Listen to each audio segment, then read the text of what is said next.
আপনাকে তো অনেকেই বন্দুক পীর বলে, বলে এটা তো আমার জন্য অহংকার, এটা আমার জন্য অলংকার। এটা বন্দুকের যুগ, রাইফেলের যুগ। এই যুগে হুজুর মুবারক থেকে লাইসেন্স সহকারে যদি বন্দুক থাকে, রাইফেল থাকে, এটা সুন্নতের অনুসরণ। কথা বলেন না ঠিক কিনা? বলে নবী করিম সাল্লাল্লাহু আলাইহি ওয়াসাল্লামের কাছে তরবারি ছিল দুশমনদেরকে মারার জন্য। কথা বলেন ঠিক কিনা?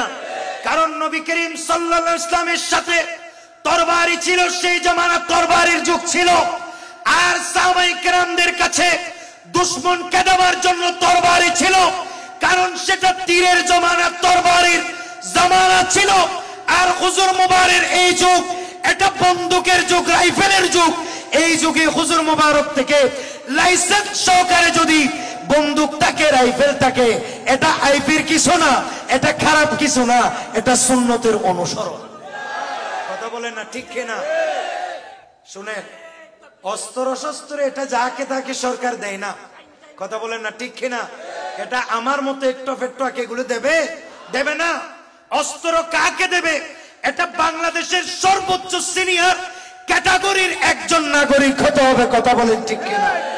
হুজুর মুবারক একজন এদেশের সিনিয়র নাগরিক, এমনি না। কথা বলেন ঠিক কিনা?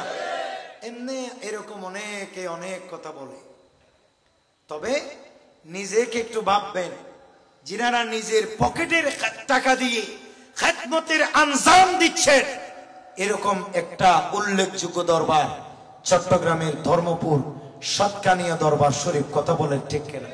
আমি কোনো দরবারকে খাটো করছি না, অনেক দরবার দ্বীনের খেদমত করছেন, কিন্তু আমি যেখানে আসছি সেখানের কথা বলছি। কাজেই আজ আমাদের সমাজে এরকম বিভিন্ন, তবে স্পষ্ট মনে রাখবেন, বন্ডদের কথাই কখনো কান দিবেন না। কথা বলেন ঠিক কিনা? বন্ডদের কথা হচ্ছে তারা গান বাজাবে, আপনি সাপোর্ট করবেন। বন্ডদের কথা হচ্ছে তারা নারী পুরুষ অবাধ মেলামেশা করবে, আপনি সাপোর্ট করবেন। বন্ডদের কথা হচ্ছে তারা উরুসের নামে লটারি খেলা, জুয়া খেলা ইত্যাদির আসর জমাবে, আপনি সাপোর্ট করবেন। বন্ডদের কথা হচ্ছে তারা কখনো কখনো পীরকে নবী বানাবে, আবার পীরকে খুদা বানাবে, আপনি সাপোর্ট করবেন। তাহলে বন্ডদের চোখে আপনি যদি পৃথিবীর সর্বশ্রেষ্ঠ মূর্খ হলেও আপনি শ্রেষ্ঠ জ্ঞানী হয়ে যাবেন। কথা বলেন ঠিক কিনা?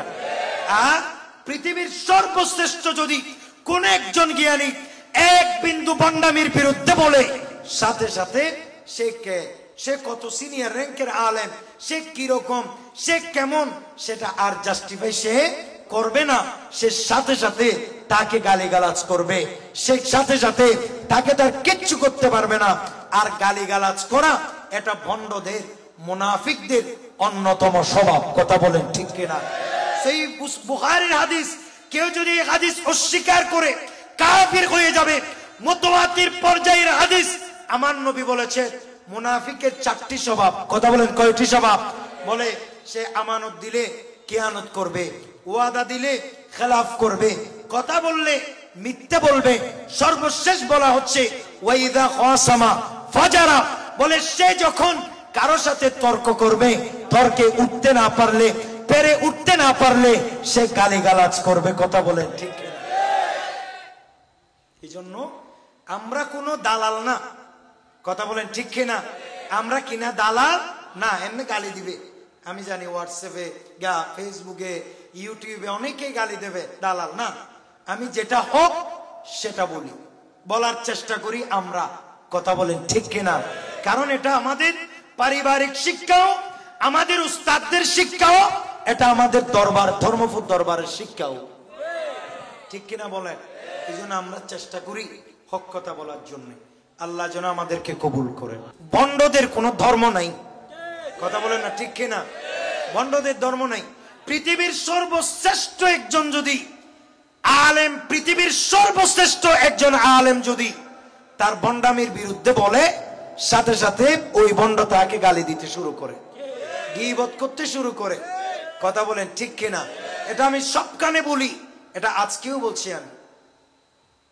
এই জন্য অনেকেই অনেক কিছু বলে। একদিন হুজুর মুবারককে আমি বলছি যে হুজুর